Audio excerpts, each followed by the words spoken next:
Exodus 2. Moses and Midian.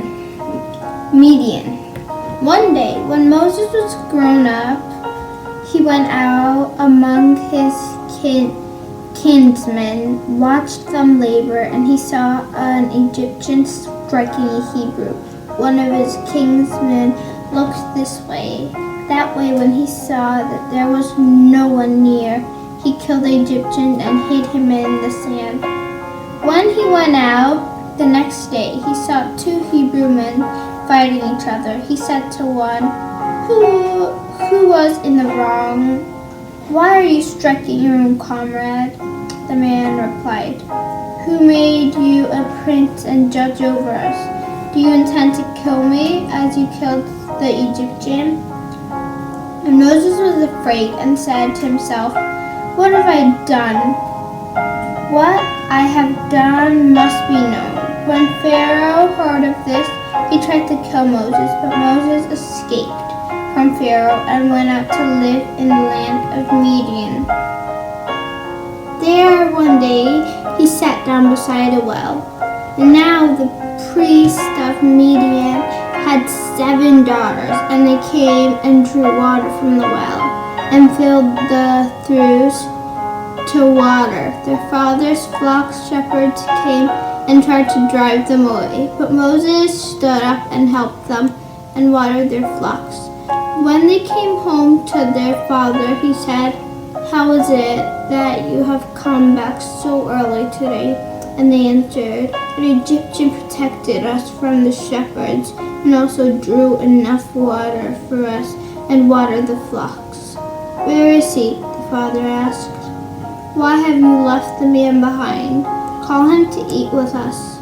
Moses was happy to live with this man, and the man gave Moses his daughter Zipporah to be his wife. Zipporah bore Moses a son, and he called him Gershom, which means a stranger there. For he said, I have been a stranger in a strange land. Exodus 2-3.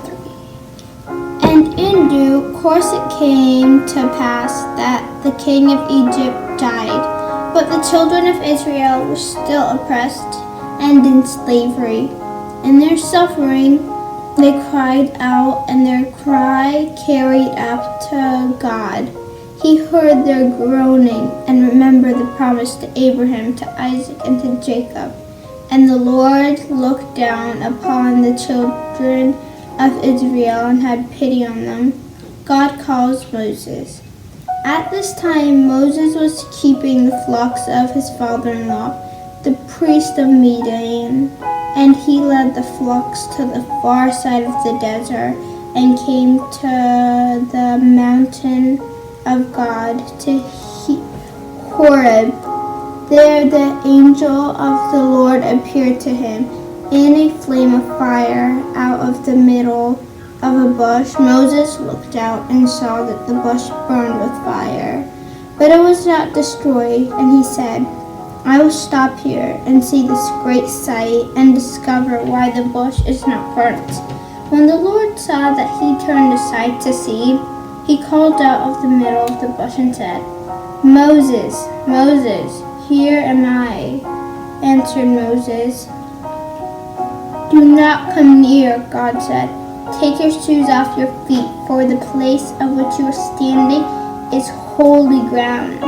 And God said further, I am the God of your father, the God of Abraham, the God of Isaac, and the God of Jacob. Moses hid his face, for he was afraid to look upon God. And God said, I have seen the misery of my people who are in Egypt, and I have heard their cries because of their taskmasters. I realize their sorrow, so I have come down to deliver them out of the land of Egypt, of the Egyptians, and to bring them out of the land into a land good and large, into a land flowing with milk and honey. Come now, therefore, and I will send you to Pharaoh, so that you may lead forth my people and the children of Israel out of Egypt. But Moses said to the Lord, Who am I that I should go to Pharaoh, and that I should lead forth the children of Israel out of Egypt? And God said, certainly I will be with you, and this shall be a token that I have sent you. When you have brought forth the people out of Egypt, you shall worship God upon this mountain. Then Moses said to the Lord, when I come to the children of Israel and say to them, the God of your fathers has sent me to you, and they shall say to me, what is his name? What shall I say to them? And God said, this you shall say to the children of Israel. The Lord God of your father, the God of Abraham, the God of Isaac, and the God of Jacob, has sent me to you. Yahweh is my name forever, and by this I will be remembered to all generations. Go, gather the elders of Israel together, and tell them all that I have said to you. They shall listen to your voice, and you and the elders of Israel shall go to the king of Egypt and say to him, the Lord of the Hebrews has met with us, and we beg you let us go 3 days' journey into the wilderness so that we may worship the Lord our God. And I am sure that the king of Egypt will not let you go, but I will stretch out my hand and strike Egypt with all my wonders, and after that he will let you go.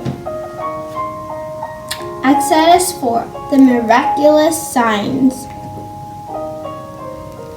Then Moses said, but they will not believe me, nor listen to my voice. They will say, the Lord has not appeared to you. And God said to him, what is in your hand? A rod, answered Moses. Cast it on the ground, said God. So Moses cast it on the ground, and it became a serpent, and he shrank away from it. God ordered him, saying, put forth your hand and take it by the tail. So Moses put forth his hand and caught the serpent, and it became a rod in his hand. And God said, thus the people may believe that the Lord God of their fathers, the God of Abraham, the God of Isaac, and the God of Jacob has appeared to you. And God said furthermore to Moses, now put your hand against your breasts. He put his hand against his breast, and when he took it away, he saw that his hand was white as snow and disease. And though his leprosy, the Lord said, put your hand against your breast again. He put his hand against his breast once more. When he took it away, he saw that it had become again like his other flesh. And God said, it shall come to pass, if they will not believe you, nor listen to you because of the first sign, they will believe the second sign. But if they will not believe either of those 2 signs, nor listen to your voice, you shall take water from the river and pour it upon the dry land, and the water which you take out of the river shall become blood upon the dry land. But still Moses said to the Lord, O my Lord, I am not a good speaker. I was not before, and I am not since you have spoken to me, your servant. I am slow of speech, and I have a slow tongue.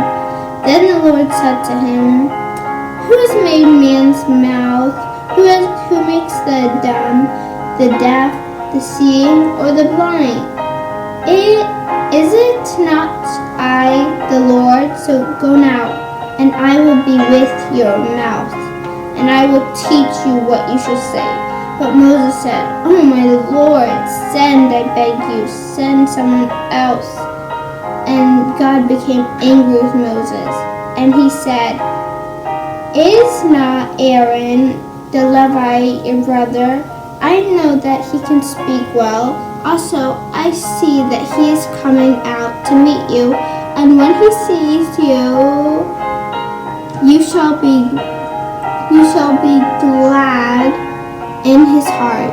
You shall speak to him and put words in his mouth, and I will be your mouth, and with this, and will teach you a lesson, and with his, and will teach you both what you shall do. He shall be your spokesman to the people. He shall take the place of a mouth for you, and you shall take the place of God for him. And you shall take this rod of your hand and do signs with it. Exodus 4. Moses returns to Egypt. Moses went and returned to his father-in-law and said to him, "Let me go, I beg you, and let me return to my kinsmen who are in Egypt, and see whether they are still alive." "Go in peace," he said to Moses. And God said to Moses in Midian, "Go, return to Egypt, for all the men are dead who sought your life." So Moses took his wife and his sons and set them upon a donkey. And he returned to the land of Egypt, taking the rod of God in his hand. And the Lord said to Moses, "When you return there, see that you do before Pharaoh all the wonders which I have put in your hand. But I will harden his heart so that he shall not let the people go." And the Lord said to Aaron, "Go into the wilderness to meet Moses." Aaron went and met Moses at the mountain of God and kissed him. And Moses told Aaron all that the Lord had said to him and all the signs that he had told him to do. Moses and Aaron went and gathered together all the elders of the children of Israel, and Aaron spoke all the words which the Lord had spoken to Moses, and did all the signs for the people to see. The people believed, and when they heard that the Lord had visited the children of Israel, and that he had seen the suffering, they bowed their heads and worshipped.